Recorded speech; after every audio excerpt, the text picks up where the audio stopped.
या था अर्जुन जब इतने विषाद में है तो सबसे पहली चीज क्या होती है? तो सबसे पहली चीज थीम हमने जो डिस्कस की थी वो था need for a spiritual guide. जब अर्जुन इतने कंफ्यूजन में हो गए, इतना कंफ्यूज हो गए अर्जुन, हाँ, तो इंटेलिजेंस का एक फंक्शन होता है to know what to do when we don't know what to do. जब हमको समझ नहीं आए क्या करना है, तब क्या करना है, तब हमको भगवान की तरफ मुड़ना चाहिए, जैसे कि अर्जुन भगवान की तरफ मुड़े। उसके बाद हमने देखा साइंस ऑफ सोल, दूसरा थीम, और उसके बाद हमने देखा कि ये जो भक्ति योगा है कितना स्पेशल है। भक्ति योगा को कैसे करना चाहिए, भगवान क्या बताते हैं 2.41 में। 2.41 में भगवत गीता के भगवान क्या बताते हैं, जो भक्ति योगा है, ये जो इसको कैसे प्रैक्टिस करना चाहिए।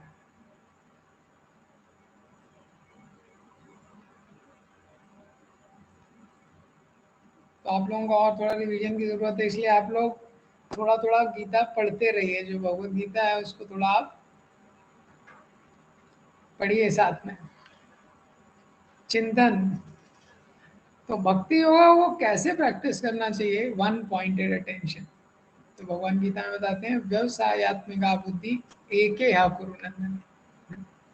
व्यवसायत्मिका बुद्धि एके हा कुरु नंदन, 1 पॉइंटेड अटेंशन। उसके लिए कल हमने कौन सा स्टोरी डिस्कस किया था, द्रोणाचार्य का स्टोरी। द्रोणाचार्य जब सारे अपने शिष्यों की परीक्षा लेते हैं तो पेड़ में चिड़िया चिड़िया की आंख। तो आज हम लोग डिस्कस करेंगे नेक्स्ट चैप्टर। आवाज सही नहीं आ रही, बोल रहे हैं आवाज सही नहीं आ रही, कमेंट में बोल रहे हैं। You can give me this.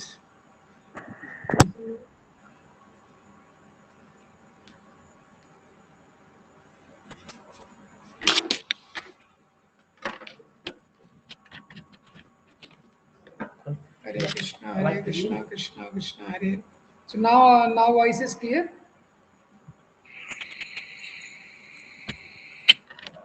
Okay, thank you.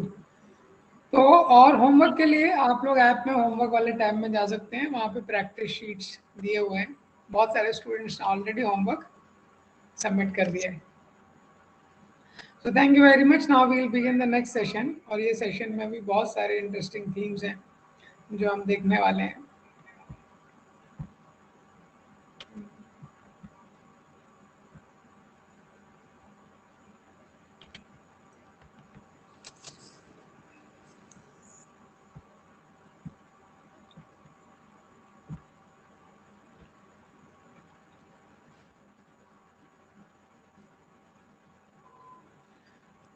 तो ये थर्ड सेशन है भगवत गीता का।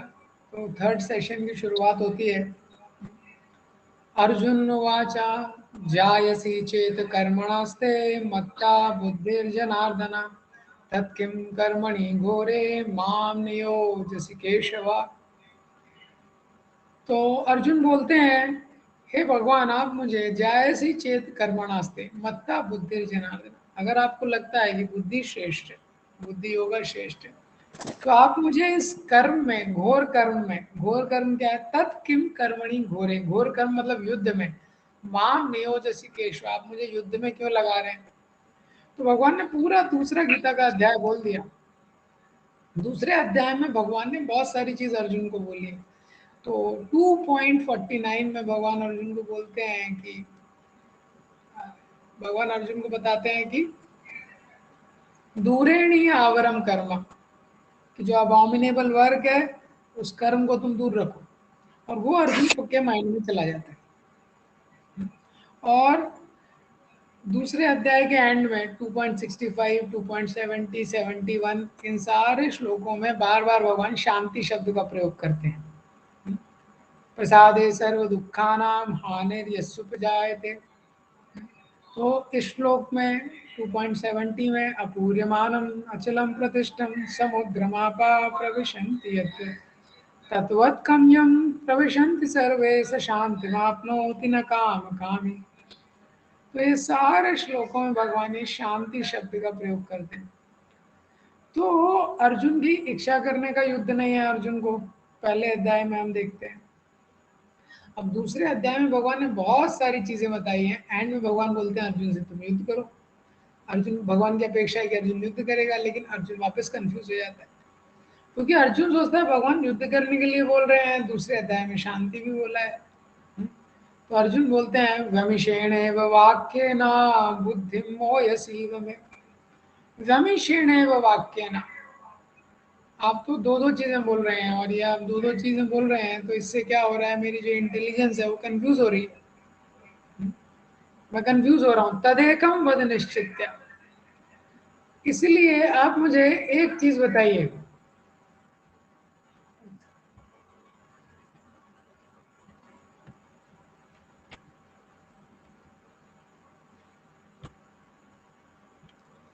एक सेकेंड में आपको एक शेयर करता हूँ दूसरा प्रेजेंटेशन।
अर्जुन बोलते हैं कि आप मुझे एक चीज बताइए, तद एकम वद निश्चित्या ये निश्चयो हम आपने, आप मुझे कोई एक चीज बताइए जिससे मेरा अल्टीमेट वेलफेयर।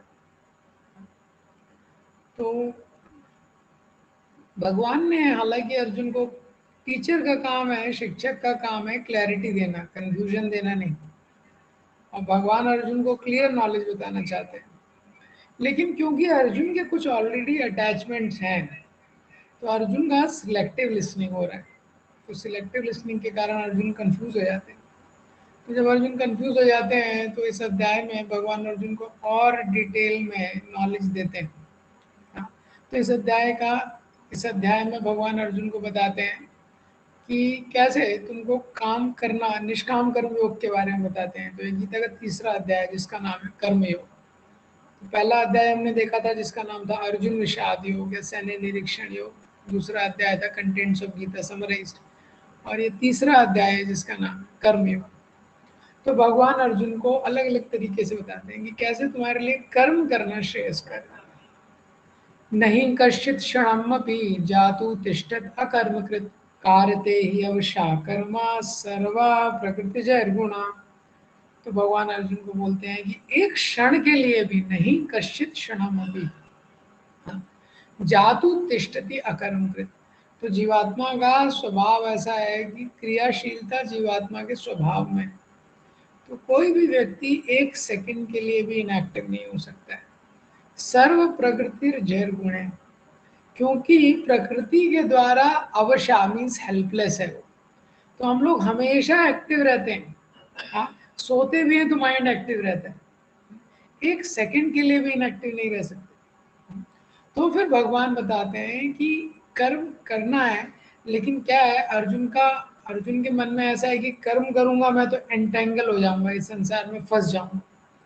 तो भगवान बताते हैं आर्ट ऑफ वर्क, यज्ञर्थात् कर्मणो नेत्र लोकोयम कर्म बंधना तदर्थम कर्म कौन्तेया मुक्त संगा समाचरा। तो तुम कर्म करो लेकिन यज्ञ के लिए करो। बाकी जो कर्म होते हैं अन्यत्र लोग, जो इस संसार में लोग करते हैं, उससे कर्म बंधन होता है। लेकिन अगर तुम यज्ञ के लिए कर्म करोगे तो मुक्त संगा, तो तुम्हें कोई भी कर्म बंधन बांधेगा नहीं।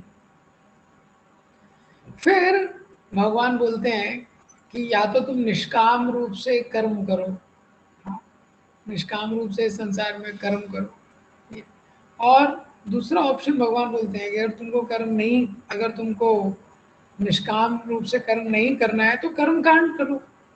कर्म कांड क्या है? देवान भावयतानेना ते देवा भावयन्तु वा परस्परम भावयन्ता श्रेया परमवाप्स्यता। देवान भावयतानेना, कि तुम देवताओं को प्रसन्न करो। कैसे? यज्ञ करके, जो 4.9 में बोल, देवताओं को प्रसन्न करो। ते देवा भावयन्तु वा, और वो जो देवता हैं वो तुमको प्रसन्न करेंगे। परस्परम भावयंता, इस तरह जो सिम्बायोटिक रिलेशन हो जाएगा। उसके बाद 11 से 18 के बीच में भगवान और भी कुछ महत्वपूर्ण सिद्धांत बताते हैं। जैसे 3.13 में भगवान बताते हैं ये जो साइंस ऑफ फूड है, यज्ञ शिष्टासनासंतो मुच्यन्ते सर्व किल्बिषम्। तो भगवान बताते हैं कि हमको केवल भगवान को भोग लगा के ही खाना चाहिए। तो खाने की साइंस के बारे में बताते हैं, फूड की साइंस के बारे में ये। और वो सारा डिटेल भगवान बताने के बाद टेक्स्ट 18 में भगवान बताते हैं कि वो कौन व्यक्ति है जिसको कोई ऑब्लिगेशन नहीं है, जिसको कोई कर्म करने की जरूरत नहीं। नैव तस्य कृतेनार्थो ना कृतेनेह कश्चन ना चास्य सर्वभूतेषु कश्चित् अर्थव्यपाश्रया। तो उसको कोई काम करने की जरूरत नहीं है, और ना करने से भी उसका कुछ आसक्ति नहीं है। काम करने से उसको कुछ गेन नहीं है, ना करने से उसको कोई लॉस नहीं है। ना वो किसी लिविंग एंटिटी पे, इस संसार पे किसी के ऊपर आश्रित रहता है। हाँ? तो वो एक ऐसा व्यक्ति है, 4.19 में बताते हैं, जो अपने आप में संतुष्ट है, मतलब अपनी आत्मा में जो संतुष्ट है, जो उसको इंटरनल प्लेजर को जो एक्सपीरियंस कर रहा है, वो फुली सिचुएटेड है। तो फिर भगवान, तो अर्जुन जब ये सुनते हैं तो अर्जुन को लगता है कि मैं भी, मेरा भी ये जो जिस स्तर के बारे में भगवान बता रहे हैं, ये योग्यता तो मेरे में भी है। तो भगवान बोलते हैं अगर तुम्हें ये योग्यता है तभी भी तुमको कर्म करना चाहिए निष्काम रूप से। और निष्काम रूप से अगर तुम कर्म करोगे तो तुम हाईएस्ट गोल को अचीव करोगे। तो अर्जुन सोचते हैं कि ऐसा कोई उदाहरण है क्या कि किसी ने निष्काम कर्म के द्वारा, कोई भी हम एग्जाम देते हैं, कुछ देते हैं, तो हमको सक्सेस स्टोरी लगता है कि पहले किसी ने निकाला होना चाहिए तो इजी रहता है। तो भगवान उदाहरण देते हैं जनक महाराज का।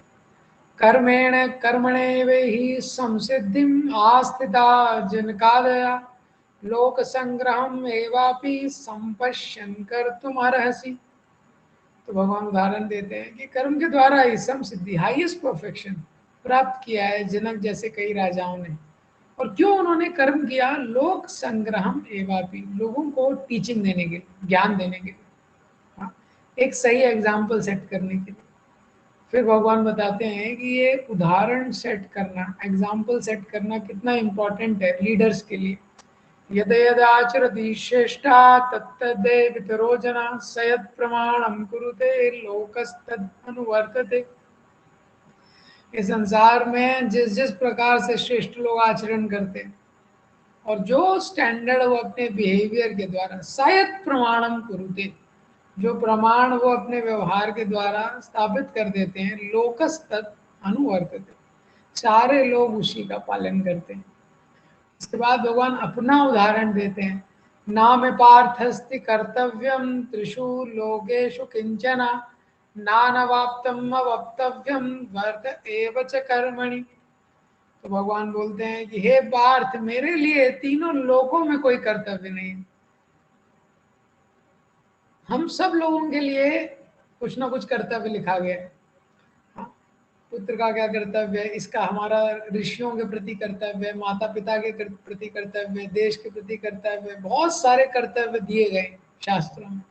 भगवान बोल रहे हैं लेकिन नाम पार्थस्ति कर्तव्य, मेरे लिए तीनों लोगों में कोई भी ऑब्लिगेशन नहीं है, कोई कर्तव्य नहीं है।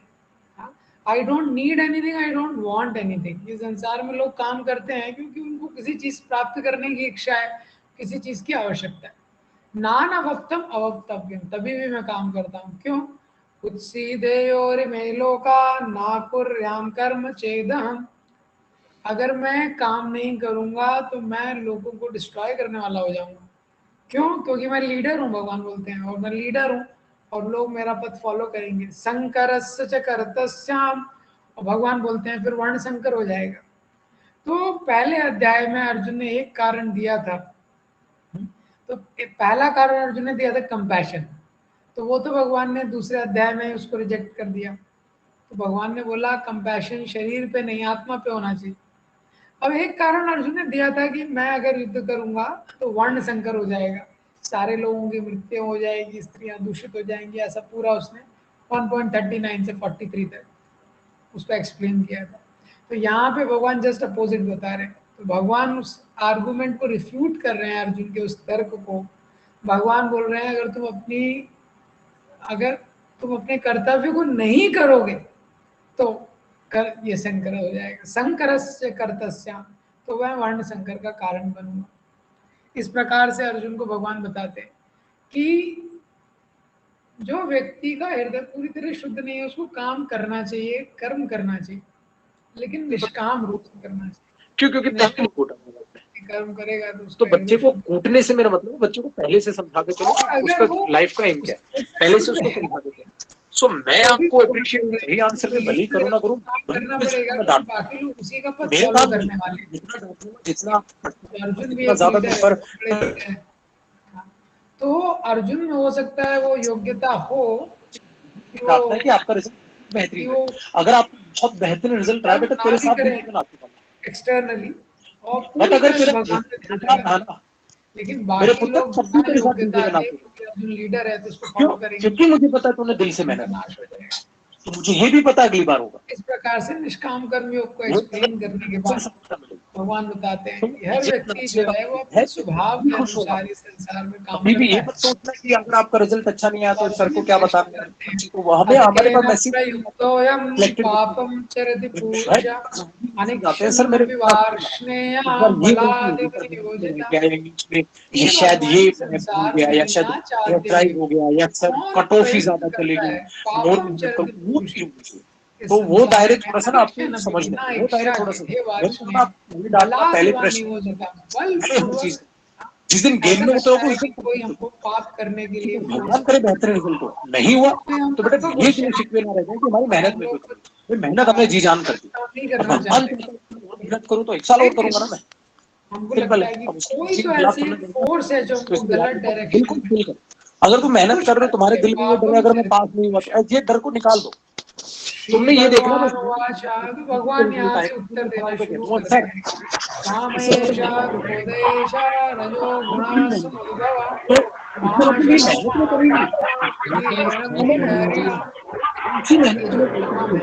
अरे भाई ये दूसरा कौन प्रवचन दे रहा है? मेरा शरीर कहता है 14 घंटे चलता है, अरे कृष्णा प्रभु जी, हो जाता है जो रजोगुण से उत्पन्न होता है। ये ऑल डिवॉर्स महापात्मा ऑल सिंपल एनिमी है। मेहनत में कमी मत रखो मेरे पुत्र, समय वो परमपिता परमात्मा डिसाइड करेगा। प्रभु जी हरे कृष्णा, हरे कृष्णा, प्लीज माइक बंद करिए। हरे कृष्णा। ये डांट लूंगा, पहले फटकार लूंगा, पहले मैं बहुत बुरा भला बोलूंगा। हेलो जी, माइक ऑन है, कोई मतलब आप सबके लिए करवा दीजिए।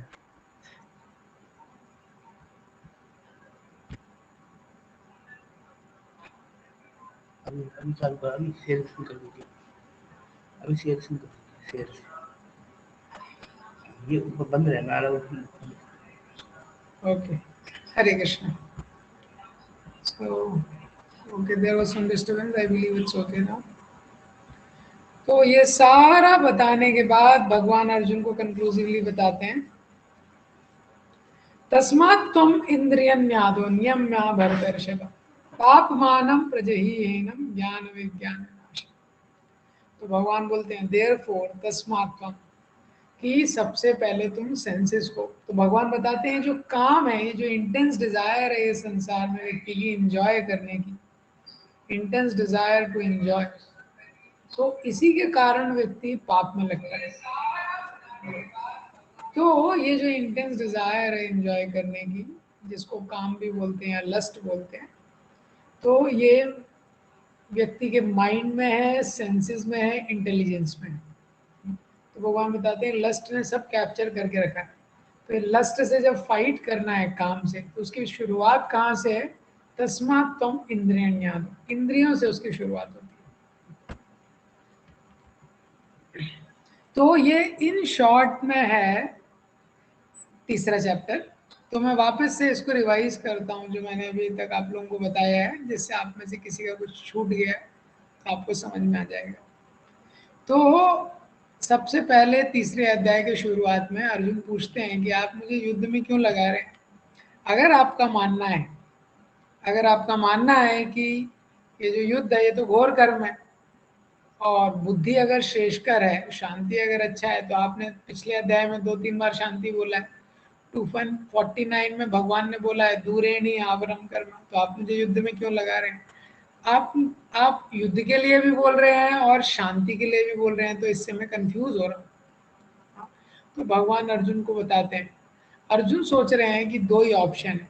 ऑप्शन क्या है कि या तो मैं युद्ध करूंगा तो मुझे पाप लगेगा। दूसरा ऑप्शन है कि युद्ध नहीं करूंगा, ये। लेकिन इन दोनों के बीच में तीसरा ऑप्शन भी है। तो अर्जुन सोच रहे हैं एक ऑप्शन है एक्शन, दूसरा ऑप्शन है रिनंसिएशन, लेकिन तीसरा ऑप्शन है एक्शन विद रिनंसिएशन। वो अर्जुन को नहीं पता है, तो वो भगवान इस चैप्टर में अर्जुन को बताते हैं निष्काम कर्म योग के माध्यम से। तो भगवान बोलते हैं कर्म का त्याग करना आसान नहीं है, क्योंकि हमारा क्रियाशीलता जीव का स्वभाव है, तो ना चाहते हुए भी वो कर्म करेगा। तो ये बताने के बाद भगवान अर्जुन को बहुत सारे एग्जाम्पल देते हैं और भगवान बोलते हैं कि या तो तुम निष्काम कर्म योग करो और निष्काम कर्म योग करो, नहीं तो तुम ये संसार में, भगवान उसको कर्म कांड के बारे में बताते हैं। तो इस तीसरे चैप्टर का एक्रोनिम क्या है? TREE, ट्री, ये इसका एक्रोनिम है। जैसे कि एक पेड़ रहता है, तो जो पेड़ रहता है वो सबको छाया देता है। अगर कोई इसको काट दे, वो काटने वाले व्यक्ति को भी छाया देता है, कटने के बाद भी वो वापस से सेवा करने के लिए वापस से हरा भरा होता है ये, और धूप में लोगों को फल देता है।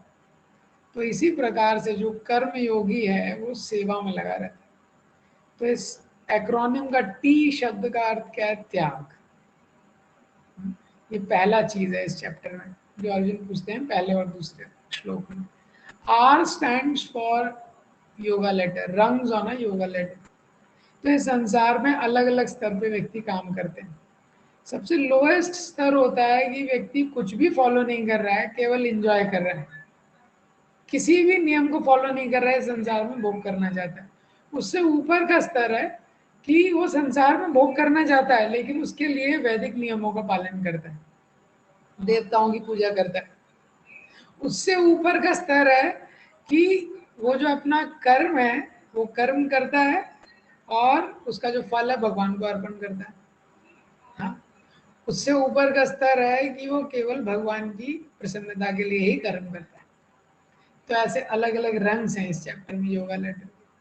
उसके बाद तीसरा है TRE, E stands for example. भगवान अर्जुन को बोलते हैं अगर तुमको लगता है कि तुम योग्य हो भी ज्ञान के लिए, तभी भी तुम अपना कर्म करो, क्योंकि तुम लीडर हो।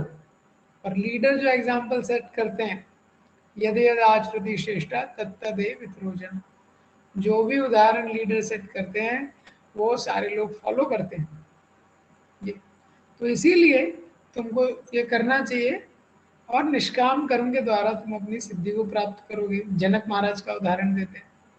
और उसके एंड में भगवान अर्जुन को बोलते हैं कि beware of the enemy of the soul. Arjun पूछते हैं किसके कारण व्यक्ति संसार में पाप करता है? तो भगवान अर्जुन को बताते हैं कि संसार में व्यक्ति पाप क्यों करता है? लस्ट के कारण। काम एष क्रोध एष रजोगुणा समुद्भवा। ये जो इंजॉय करने की, ये जो इंटेंस डिजायर है ये संसार में भगवान से विमुख के जीवात्मा को एंजॉय करने की, उसके कारण व्यक्ति इस संसार में पाप करता है। तो अभी इसके जो थीम है, ये चैप्टर में बहुत इंपॉर्टेंट 2-3 थीम है, उसको हम देखेंगे। तो इसमें से पहला थीम है आर्ट ऑफ वर्क। कर्मण्येवाधिकारस्ते मा फलेषु कदाचन मा कर्मफले हेतुर्भुः मास्ते संगो कर्मणि। तो ये संसार में ये पता होना बहुत इम्पोर्टेंट है कि आर्ट ऑफ वर्क क्या है। तो गीता में बहुत सारे इम्पोर्टेंट प्रिंसिपल बताती है, बहुत महत्वपूर्ण सिद्धांत बताती है। उसमें से एक सिद्धांत है कि ये संसार में कैसे काम करना चाहिए। तो भगवान इस श्लोक में बोलते हैं कर्मण्येवाधिकारस्ते, आपका कर्म पे अधिकार है। ज्यादातर हम लोग सोचते हैं अगर मेरा कर्म पे अधिकार है तो फल पे भी अधिकार है, क्योंकि कर्म तो मैं फल के लिए ही कर रहा हूं ना। लेकिन भगवान बोल रहे हैं माँ फलेषु कदाचन, माँ फलेषु कदाचन, फल के बारे में बात मत करो। कोई महीने में 30 दिन काम कर रहा है और उसके बाद वो सैलरी मांगता है, आप बोलो माँ फलेषु कदाचन, सैलरी की बात मत करो। तो माँ कर्म फल हेतु हो, और ऐसा भी मत सोचो कि तुम ही कर्म के हेतु हो। तो आप उसको सैलरी नहीं दे रहे हो और बोल रहे हो कि तुम कर्म के हेतु भी नहीं हो, तो बोलेगा मैं काम नहीं करूंगा। तो बोल रहे मास्ते संगो कर्मणि, कि काम ना करने से भी आसक्त मत रहो तुम। इसका मतलब क्या है, ये बहुत ही इम्पोर्टेंट है ये श्लोक जो हम लोगों ने सुना हुआ है।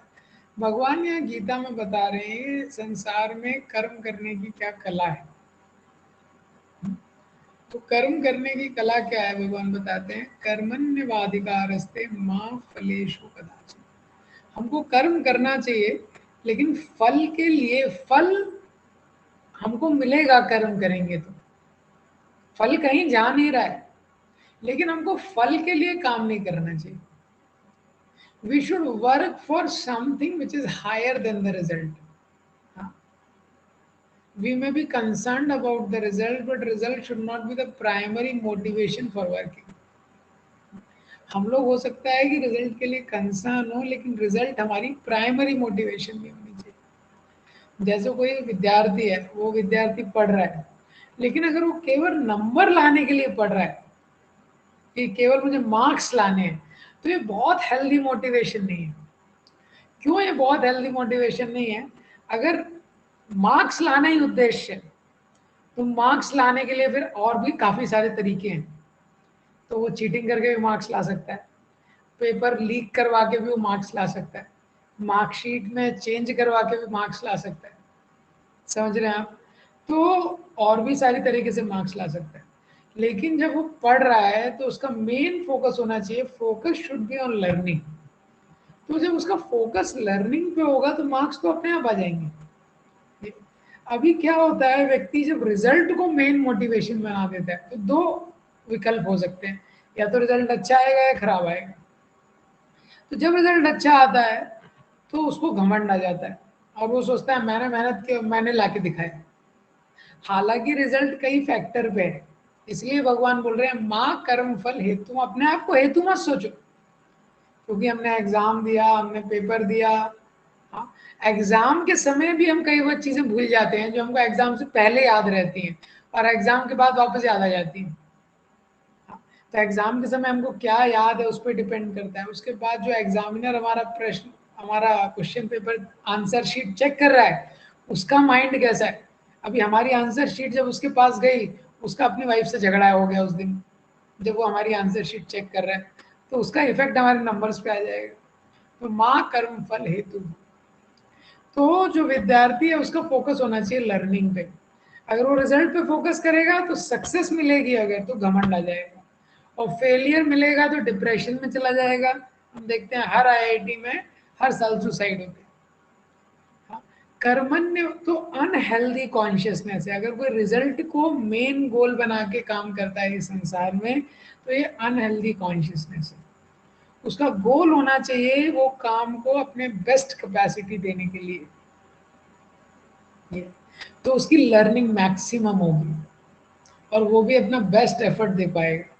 और वो बेस्ट एफर्ट देने के बाद रिजल्ट कुछ भी हो, तो उसको एक इंटरनल सेटिस्फैक्शन अनुभव होगा।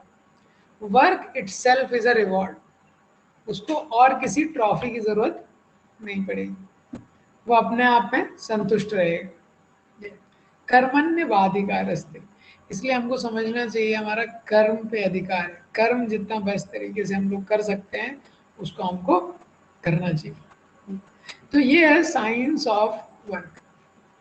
ज्यादातर लोग केवल रिजल्ट के लिए काम करते हैं, जो कि एक गलत तरीका है काम करने का। तो one may be concerned about the result, but the primary motivation should be something high. तो प्राइमरी मोटिवेशन उससे कुछ बेहतर, उससे और हाई होना चाहिए। तो अभी दूसरा प्रश्न उठता है फिर कि अगर ठीक है, अगर रिजल्ट के लिए नहीं काम करना है तो फिर किसके लिए काम करना है? तो भगवान गीता में बताते हैं, यज्ञ अर्थात कर्मणोऽन्यत्र लोको यम कर्म बंधना। यज्ञ के लिए काम करना चाहिए, यज्ञ अर्थात कर्मणोऽन्यत्र। तो अभी प्रश्न उठता है, ये यज्ञ क्या है? ये यज्ञ क्या चीज होती है? तो यज्ञ का मतलब सैक्रिफाइस बोलते हैं उसको इंग्लिश में, जो इंग्लिश के सेक्रेड वर्ड से आया है।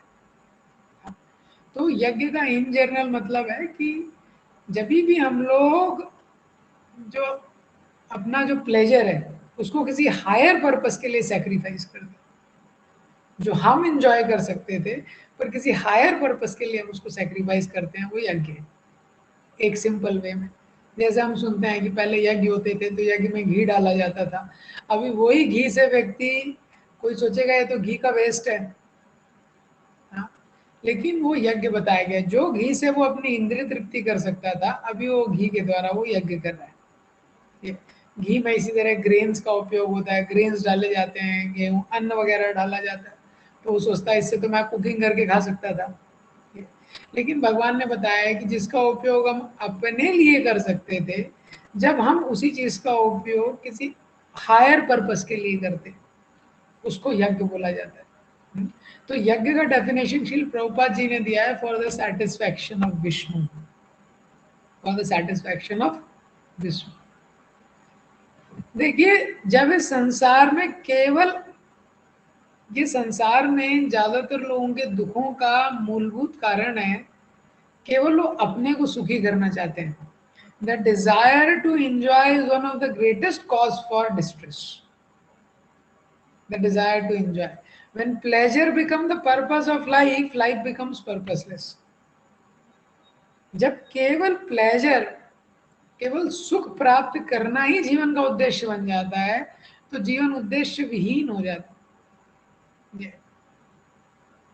तो इसीलिए शास्त्रों में इस तरह के नियम दिए गए हैं जिससे हमारी लाइफ को एक डायरेक्शन मिले, हमारी लाइफ को एक दिशा मिले। ये क्यों? क्योंकि भौतिक स्तर पे जब भी हम एंजॉय करने का कोशिश करते हैं, थोड़े ही समय बाद हम देखते हैं कि हम वो चीज को एक्चुअली एंजॉय नहीं कर पा रहे। जिसको भी हम एंजॉय करने की कोशिश करते हैं, हम देखते हैं उसमें एंजॉयमेंट नहीं रह जाता। ये देखिए कि संसार का उद्देश्य क्या है, एक इम्पॉर्टेंट गोल इम्पॉर्टेंट है। देखिए, अगर सपोज अगर केवल केवल हंसना ही या खुश रहना, शांत रहना, यही जीवन का उद्देश्य है, तो सपोज कोई व्यक्ति है,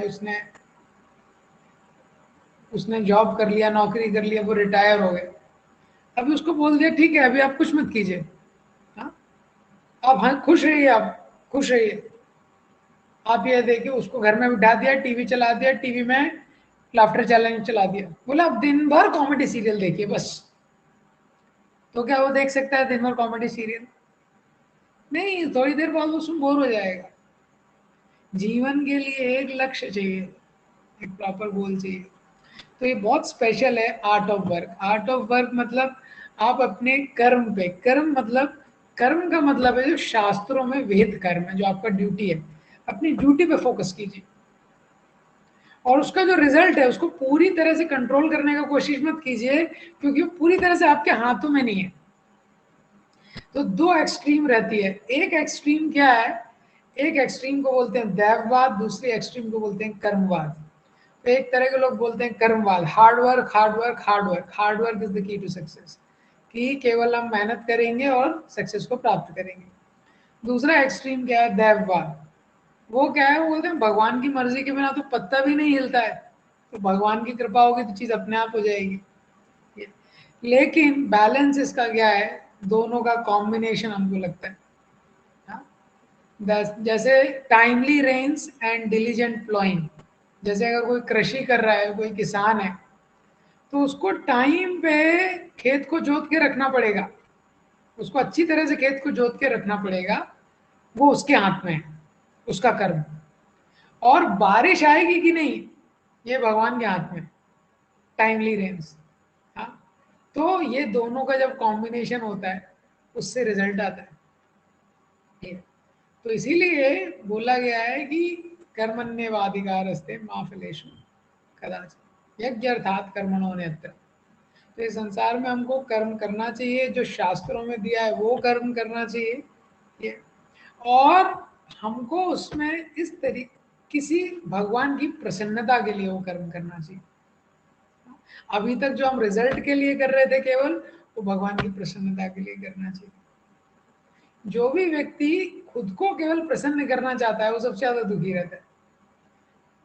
जितना हम लोग संसार में सेल्फिश होते हैं उतना ज्यादा दुख होता है।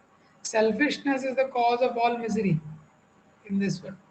आप देखेंगे जैसे क्लास में, कॉलेजेस में भी आप देख सकते हैं, कॉलेजेस में, स्कूल्स में, सब कोई बहुत इंटेलिजेंट कभी कभी व्यक्ति रहता है, बहुत इंटेलिजेंट रहता है, बहुत मेहनत से काम करता है, वो नोट्स बना के रखता है अपने सारे क्लास के, तो नोट्स बना के रखता है, लेकिन जब एग्जाम आता है तो बाकी स्टूडेंट्स बोलते हैं हमको नोट्स चाहिए, लेकिन वो देता नहीं है किसी को, उसको लगता है तो मैंने बनाया नोट्स।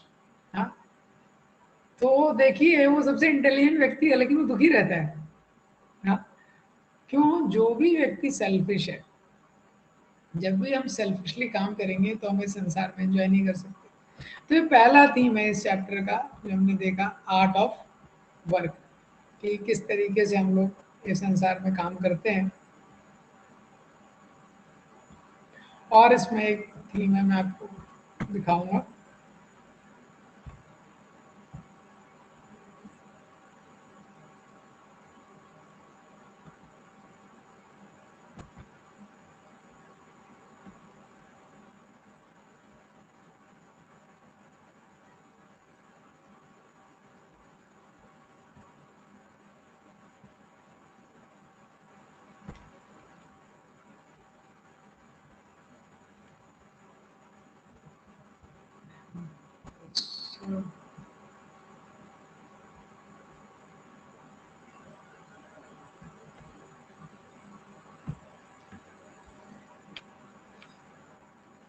तो आर्ट ऑफ वर्क में ये बेसिक प्रिंसिपल है कि हमको दूसरों का हेल्प करना चाहिए।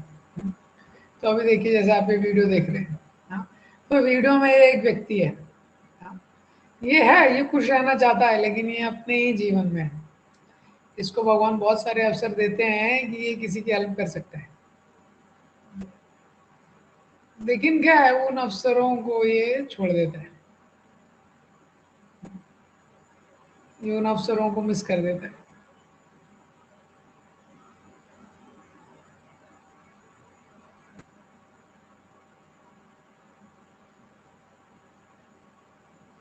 अब लेकिन इसके लाइफ में एक चेंज होता है।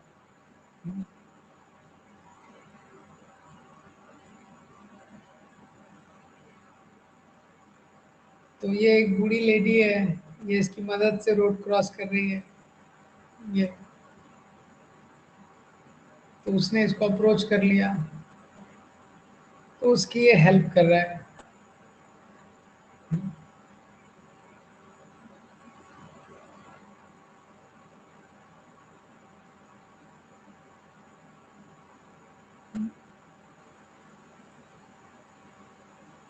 ये उसको बचा लेता है एक्सीडेंट से। तो अभी तक ये जो भी व्यक्ति है, जो ये कार्टून में बेसिक दिखाया जा रहा है, यहाँ से लाइफ चेंज होता है when we live to give.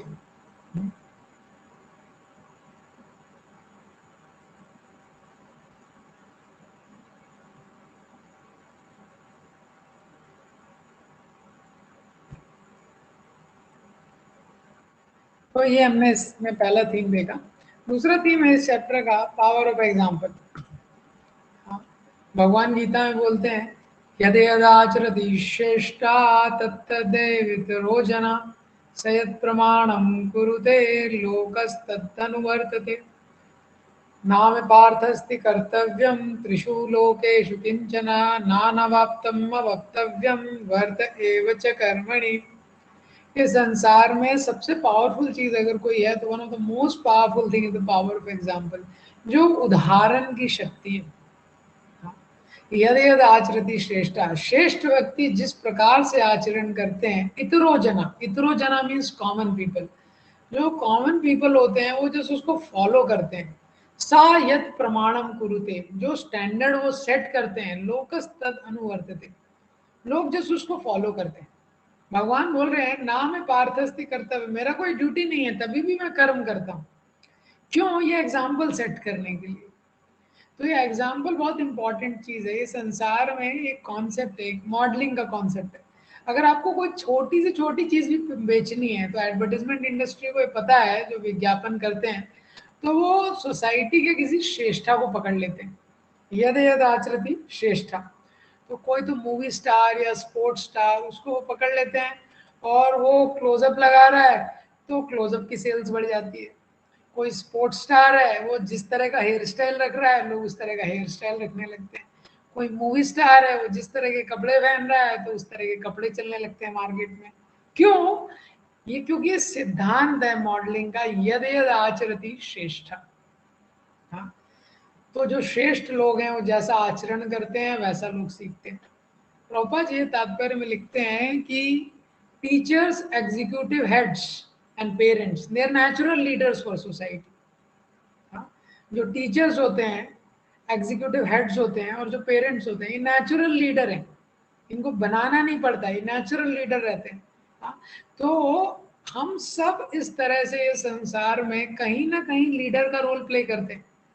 तो हम किस तरह से आचरण करते हैं, उस आचरण से हम बहुत सारा मैसेज कन्वे करते हैं।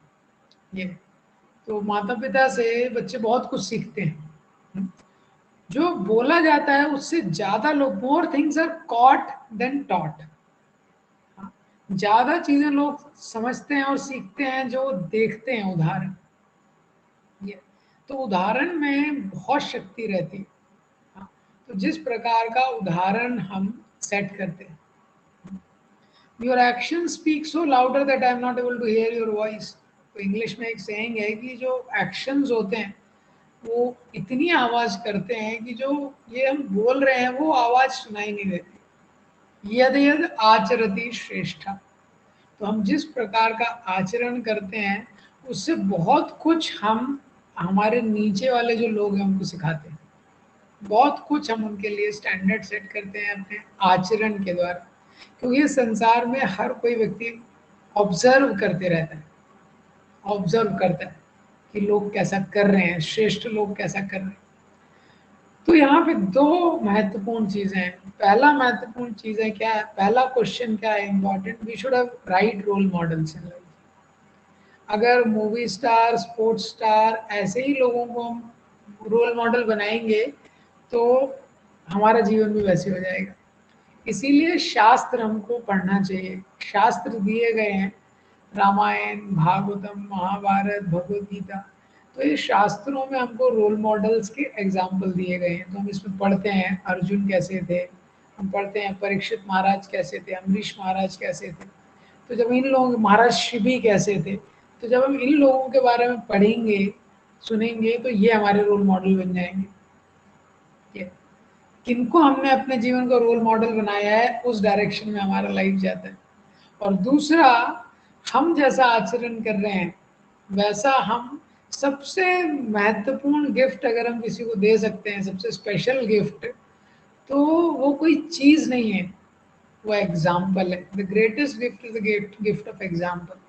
हाँ, तो जितने महान लोग हुए हैं जिनका हम नाम सुनते हैं, मदर टेरेसा, समाज सेवक से लेके बड़े बड़े जो संत हुए हैं, बड़े राज ऋषि हुए हैं, वो हमको ये गिफ्ट देके गए।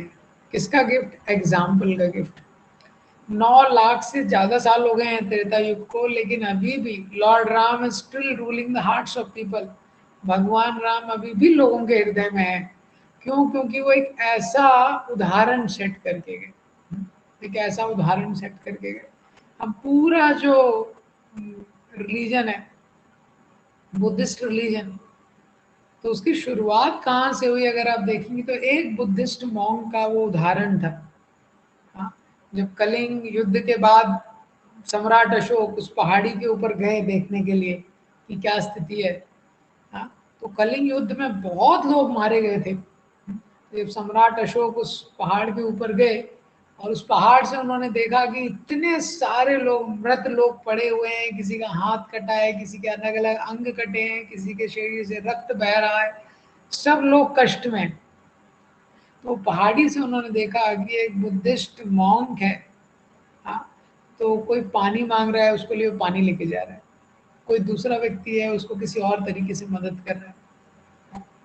तो ये दृश्य देख के जो सम्राट अशोक थे उनकी मानसिकता एकदम बदल गई और इवेंचुअली ही टुक टू बुद्धिज्म। इसको बोलते हैं power of example, power of example. तो ये दूसरा चीज हमने इस सेशन में देखा, ये सबसे इम्पोर्टेंट भगवान इस सेशन में बताते हैं, पावर ऑफ एग्जाम्पल। हम क्या एग्जाम्पल सेट कर रहे हैं, और अगर हमको सही एग्जाम्पल सेट करना है तो हमको पहले पता होना चाहिए हमारे को कि सही एग्जाम्पल क्या है। उसके लिए ये बहुत इम्पोर्टेंट है हम लोगों के लिए कि हम लोग शास्त्र पढ़ें। ये कोर्स में भी आप लोगों को ये जो होमवर्क दिया जा रहा है या श्लोका रिमेम्बर करने के लिए दिया जा रहा है, स्टडी मटेरियल दिया जा रहा है, तो इसका उद्देश्य यही है कि हम ये चीज़ें पढ़ें। क्योंकि जब हम किसी चीज़ के बारे में पढ़ेंगे, जब वो क्वेश्चन को आप आंसर करेंगे, उसको लिखेंगे, तो उससे आपका क्या है, कंटेम्पलेशन पॉजिटिव डायरेक्शन में जाएगा। अब मैं आपको इस सेशन के तीसरा थीम दिखाता हूँ। तो जो तीसरा थीम है, ये आप बहुत अटेंटिवली देखिएगा, ये बहुत इम्पॉर्टेंट थीम हम सबके लिए। तो ये थीम है, अर्जुन जब भगवान से प्रश्न करते हैं, अत केन प्रयुक्तोऽयं पापं चरति पूरुषा अनिक्षन्नपि वार्ष्णेया बलादेव नियोजिता। भगवान को कौन सी चीज है जिसके कारण ये संसार में व्यक्ति पाप करता है? हाँ, तो भगवान क्या बोलते हैं अर्जुन को, काम ऐशा क्रोध ऐशा, ये काम है। काम क्या होता है? सेल्फ डिस्ट्रक्टिव डिजायर है ये काम। ये काम क्या है? Intense desire to enjoy materially, इसको बोलते हैं काम। काम केवल केवल डिजायर फॉर सेक्स लाइफ नहीं है, डिजायर फॉर इलिसिट सेक्स नहीं है, कोई भी डिजायर जो सेल्फ डिस्ट्रक्टिव डिजायर रहता है, intense desire to enjoy through senses. और यही काम क्या होता है, क्रोध में परिणत हो जाता है। क्रोध में परिणत हो जाता है क्योंकि जब इच्छाएं पूरी नहीं होती हैं तो व्यक्ति को क्रोध आ जाता है। रजोगुणा समुद्भवा, ये पैशन से उत्पन्न होता है। उद्भवा मतलब इसका जो जन्म होता है वो कहाँ से होता है? पैशन से होता है। अब इसके कैरेक्टरिस्टिक दिए गए हैं। ये कैसा है? महाशनो, महाशनो मतलब ऑल डिवाउरिंग। हाँ, ऑल डिवाउरिंग मतलब आप इसको कभी संतुष्ट नहीं कर सकते, कभी संतुष्ट नहीं कर सकते। हाँ, जैसे हमको खाने के लिए कुछ अच्छी चीज चाहिए, तो अगर खाने के लिए कुछ अच्छी चीज चाहिए, रोज चाहिए, लेकिन जैसे अगर आपने अभी खा लिया, लेकिन जो टंग है, जो जीभ है, उसको रोज कुछ ना कुछ टेस्टी चीज चाहिए, तो ये कभी संतुष्ट नहीं होती, महापापमा। और जब भी संसार में हम इंजॉय करना चाहते हैं, तो चाहते ना चाहते हुए हम धीरे धीरे पाप की ओर बढ़ने लगते हैं। विधिहीनम ही वैरिणाम, ये हमारा नंबर 1 शत्रु है। हमको ऐसा नहीं सोचना चाहिए। भगवान अर्जुन को ये बता रहे हैं कि ये मत सोचो कि जो शत्रु है तुम्हारे सामने खड़े हैं ये मेन शत्रु है। तो नंबर 1 शत्रु तो तुम्हारे अंदर है, वो बाहर नहीं है। हाँ? फिर भगवान बताते हैं कि जैसे ये जो शत्रु है इसने सबको कवर करके रखा है संसार में, कोई भी बचा नहीं है। धूमेनाव्रियते वह्निर् यथा दर्शो मलेन च, जैसे जो आग रहती है वो धुएं के द्वारा कवर रहती है, जो दर्पण रहता है वो डर्ट के द्वारा या मिट्टी के द्वारा कवर रहता है, और जो गर्भ रहता है, तो गर्भ के अंदर जो शिशु रहता है वो गर्भ के द्वारा कवर रहता है। तो इस प्रकार से ये जो लस्ट है, ये जो डिजायर टू एंजॉय है, हाँ, तो ये क्या है? इसने सबको कवर करके रखा है इस संसार में। पेड़ पौधे, पशु पक्षी, ये सब कवर रहते हैं और मनुष्य भी कवर रहते हैं इससे। तो ये 3 उदाहरण दिए गए इसमें। पहला उदाहरण क्या है? स्मोक कवर्ड बाय फायर, जो आग रहती है, आग के ऊपर धुआं रहता है, तो आग में रोशनी है, आग में तप है, लेकिन जो धुआं होता है वो इरिटेटिंग रहता है। हाँ? और दूसरा उदाहरण दिया गया, जैसे कभी कभी जो ऐना रहता है या मिरर रहता है, तो मिरर के ऊपर, दर्पण के ऊपर डस्ट की बहुत लेयर जम जाती है। अगर दर्पण के ऊपर बहुत बड़ी मिट्टी की लेयर जमी है, सपोज बहुत बड़ी 1 किलोमीटर मिट्टी की लेयर है, तो आपको दर्पण दिखेगा ही नहीं। हाँ? और तीसरा उदाहरण दिया है कि जो गर्भ के अंदर शिशु रहता है, तो जो शिशु रहता है गर्भ के अंदर, वो पूरी तरह से असहाय रहता है, वो कुछ नहीं कर सकता है, वो बाहर की दुनिया देख भी नहीं सकता। ये तो इसमें से जो पहला उदाहरण है, स्मोक कवर्ड बाय फायर, शास्त्रों में, गीता में बताया गया है कि ये मनुष्यों की स्थिति है। तो जो मनुष्यों में जो काम ने कवर करके रखा है उनको, वो कैसा कवरिंग है? Smoke covered by fire. तो ये सबसे लाइट कवरिंग है ये। इससे डीप कवरिंग है मिरर कवर्ड बाय डस्ट, और सबसे डीप कवरिंग है एम्ब्रियो कवर्ड बाय द वूम। तो मनुष्य जन्म में वो कवरिंग कैसी है? जैसे अग्नि के ऊपर धुआं रहता है, लेकिन अगर आप धुएं को हटाएंगे तो अग्नि प्रज्वलित हो जाएगी। इसलिए मनुष्य जन्म में हमारे पास एक अवसर है कि हम अपनी आध्यात्मिक चेतना को विकसित कर सकते हैं। जो पशु पक्षी हैं, पशु पक्षी कभी आध्यात्मिक जिज्ञासा भी नहीं कर सकते। कोई चींटी है, वो नहीं सोचेगी अरे आज तो ट्यूसडे, आज मेरा ट्यूसडे का फास्ट है, आज मैं स्वीट नहीं खाऊंगी। तो किसी भी पशु पक्षी क्या है, वो अपनी इंस्टिंक्ट पे काम करते हैं। केवल जो मनुष्य है उसको फ्री विल दिया गया। तो प्रश्न उठता है कि ऐसा बोला गया है कि ये तो शत्रु है, तो अगर कोई शत्रु है तो शत्रु हमारे को नुकसान पहुंचाएगा, अटैक करेगा। और तो 38 में बोला गया है कि हमको कवर कर लेता है। तो एक्चुअली एक काम, ये भोग करने की इच्छा क्या कवर करती है? आवृतम ज्ञानम एतेना, ये हमारे ज्ञान को कवर कर लेती है।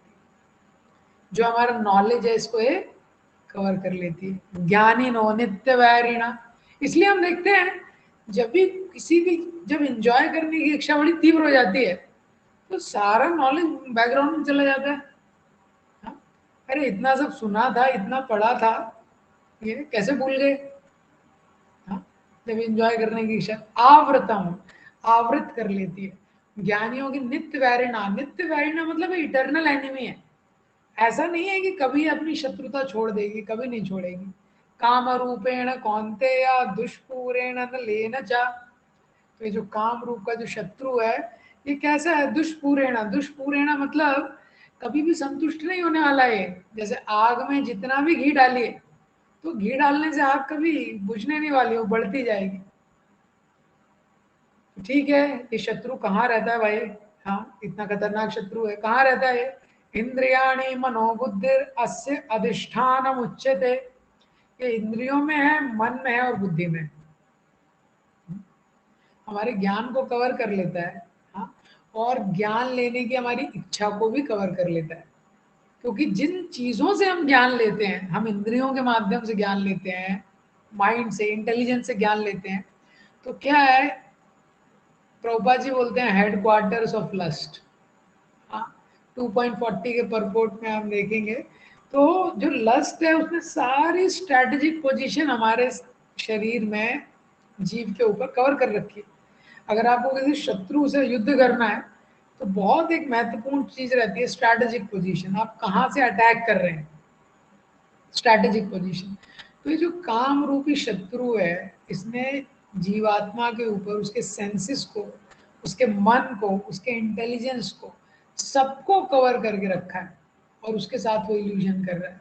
हाँ, इस तरीके से। तो ये लस्ट की तुलना की गई, जो ब्लैक होल होता है, फिजिक्स में आपने पढ़ा होगा ब्लैक होल।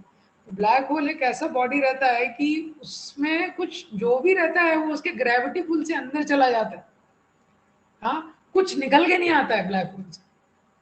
इसी तरह ये जो लस्ट है, ये इतना खतरनाक है, लस्ट का जो ब्लैक होल है, जो भोग करने की जो टेंडेंसी है लिविंग एंटिटी की, जो एंजॉय करना चाहता है भगवान से विमुख होके, तो वो कहीं से तो शुरुआत करता है, लेकिन बहुत बड़ी बड़ी गलतियां कर देता है। तो हम लोग देखते हैं, जैसे आंखें कुछ देखना चाहती हैं, लेकिन व्यक्ति फिर कुछ देखता है, फिर कुछ देखता है, फिर कुछ गलत देखता है, वो एंडलेस हो जाता है। हाँ, एंडलेस हो जाता है। जब भी हम भोग करने की कोई इच्छा करते हैं, तो हम उसको रोक नहीं पाएंगे किसी स्टेज पे प्रॉपरली। हाँ, उसको रोकना इतना आसान नहीं होता है, वो बढ़ते जाती है ब्लैक होल की तरह भोग करने की इच्छा। हाँ, ऑल डिवावरिंग उदाहरण दिया गया है, जैसे एक अजगर होता है, शेर होता है, शेर किसी को खाता है तो एटलीस्ट हड्डियां छोड़ देता है, लेकिन जो अजगर किसी को खाता है तो पूरा निगल लेता है। ये इसी तरह ये संसार में अगर हम केवल सेल्फिशली इंजॉय करना चाहेंगे, हाँ, तो हमारी जो सेंसिटिविटी है, हमारा जो इंटीग्रिटी है, जो वैल्यू सिस्टम है, जो डिग्निटी है, सबको ये जो काम रूपी शत्रु है ये खा लेता है। तो इसलिए हम देखते हैं एक बार किसी गलत हैबिट में कोई व्यक्ति फंसता है तो वो एडिक्शन की तरह रहता है। वो एडिक्शन से वो चाह के भी फिर निकल नहीं सकता है, वो कोशिश करता है लेकिन बड़ा मुश्किल हो जाता है समय के साथ। तो ये संसार में इसलिए बोला गया है, भागवतम में एक श्लोक है, न जातु काम कामाना उपभोगेन शम्यते हविष्यवर्तमाएवा भूय एवा विवर्धते। न जातु काम कामाना, ये जो भोग करने की इच्छा है संसार में, किसी भी भोग के द्वारा ये संतुष्ट नहीं होगी। तो हम सबका ये अनुभव है कि हमको कभी संतुष्टि नहीं मिलती है। जैसे आंखों से कितनी हिंदी मूवीज देख ली, इंग्लिश मूवी देख ली, लेकिन संतुष्टि नहीं है अभी भी। और इस जीवा से कितने रसगुल्ले, गुलाब जामुन, रसमलाई, कितना कुछ खा लिया है, लेकिन वही स्थिति है रोज। हाँ, शरीर को कितना आराम दे दिया है, लेकिन फिर भी वही स्थिति है, रोज आराम मांगता है। तो इस प्रकार की स्थिति है। और इस सबके लिए हम देखते हैं कि हम लोग गलत डायरेक्शन में हम चले जाते हैं। तो आंखों का कभी कभी गलत उपयोग कर लेते हैं, शरीर का गलत उपयोग कर लेते हैं। ये तो ये भोग करने की ये जो प्रवृत्ति है, इसको सबसे बड़ा एनिमी कहा गया है। एनिमी नंबर 1 विधि एनम भी वैरिणा। ये इनर मिसगाइडर है, हम सब के अंदर एक इनर मिसगाइडर है। हाँ? अंदर से ही जो हमको मिसगाइड करता है। ये कैसा है? इनसैशिएबल। तो इनसैशिएबल का मतलब इसकी कभी भी पूर्ति नहीं होने वाली है, इसकी कभी भी हमारे उसमें पूर्ति नहीं होने वाली है। अगर हम सोचें कि इसके कभी संतुष्ट हो जाएगा, तो कभी संतुष्ट नहीं होगा। तो भगवान ये अध्याय में बताते हैं कि ये जो लस्ट है, हाँ, तो इसके हमको कैसे डील करना चाहिए। तो अगर ये इतना शक्तिशाली, ये भोग करने की जो इच्छा है, उससे डील करने का तरीका क्या है। तो भगवान बोलते हैं ये जो भोग करने की इच्छा है, ये हमारे सेंसेस, माइंड और इंटेलिजेंस तीनों में घुसी हुई है। तो हमारी इंद्रियां हैं वो गलत डायरेक्शन में जाना चाहती हैं, हमारा जो मन है वो कल्पना के माध्यम से गलत चीजों का चिंतन करता है, और हमारी जो इंटेलिजेंस है, हाँ, वो गलत चीजों को एग्जीक्यूट करने के लिए प्लान देती है। तो वर्तमान में ज्यादातर लोग किस स्थिति में है कि हमारा फिकल माइंड है और लस्टी इंटेलिजेंस है, डिस्टर्ब सेंसेस है, ये हमारी स्थिति है। जैसे आपने वो एनालॉजी सुनी होगी कि 5 घोड़े हैं, उस रथ पे कोई व्यक्ति बैठा है, तो एक उसमें सारथी है। तो जो 5 घोड़े हैं वो उनकी तुलना की गई है 5 इंद्रियों से, और वो जो रस्सी है वो माइंड है, और जो सारथी है वो इंटेलिजेंस है, बुद्धि, और जो पैसेंजर है उसमें सोल है। तो अगर सोचिए, अगर कोई ऐसे रथ पे बैठा है और 5 घोड़े अपने अपने डायरेक्शन में जा रहे हैं, तो कैसे जाएगा? उसके रथ की क्या स्थिति होगी? डिस्टर्ब रहेगा ना वो तो रथ। हाँ, इसलिए आपने देखा घोड़े के आगे एक ऐसा लगाया जाता है। क्यों? पता चला घोड़े ने कहीं घास देख ली, कुछ खाने का देख लिया, कोई इधर भाग रहा है, कोई उधर भाग रहा है, तो रथ सही दिशा में नहीं जा पाएगा। सही दिशा में नहीं जा पाएगा। और जो माइंड है, मन, आइडियली उसको किसको कंट्रोल करना चाहिए? इंटेलिजेंस को। हाँ, इंटेलिजेंस जो सारथी है उसको कंट्रोल करना चाहिए माइंड को। ये लेकिन करंट में जो हमारी इंटेलिजेंस है वो नरिश नहीं है। तो इंटेलिजेंस नरिश होती है जब हम शास्त्र को पढ़ते हैं, जब हम प्रामाणिक रूप से शास्त्र को पढ़ते हैं और पढ़ने के बाद उसके बारे में सोचते हैं। जैसे हमारे इंडिया में पाठ की प्रवृत्ति है। पाठ सुना है ना आपने? जैसे रामचरितमानस का पाठ, रामायण का पाठ, इसका पाठ, उसका पाठ, हम लोग पाठ करते हैं। ये कभी भी हम लोग सीरियसली, स्क्रूटनाइजिंगली नहीं पढ़ते हैं। जैसे हम लोग फिजिक्स पढ़ते हैं, केमिस्ट्री पढ़ते हैं, मैथ्स पढ़ते हैं, प्रश्न है, वैसे हम अपने शास्त्र क्यों नहीं पढ़ते? तो जब हम वैसे शास्त्र पढ़ेंगे तो इंटेलिजेंस नरिश होगी, तो जो इंटेलिजेंस नरिश होगी तो माइंड को कंट्रोल करके रखेगी। तो भगवान इस चैप्टर में बताते हैं कि हमको सेंसेस को सबसे पहले रेगुलेट करना चाहिए। तो सेंसेस को रेगुलेट करने का तरीका क्या है? सेंसेस में भी दो सेंसेस हमारे जो आईज है, टंग है, ईयर्स है, बहुत प्रोमिनेंट है। तो टंग के द्वारा हमको इसलिए बताते हैं कि हमको घर में भोग लगा के उसको ग्रहण करना चाहिए। तो इस चैप्टर में 3.13 का आप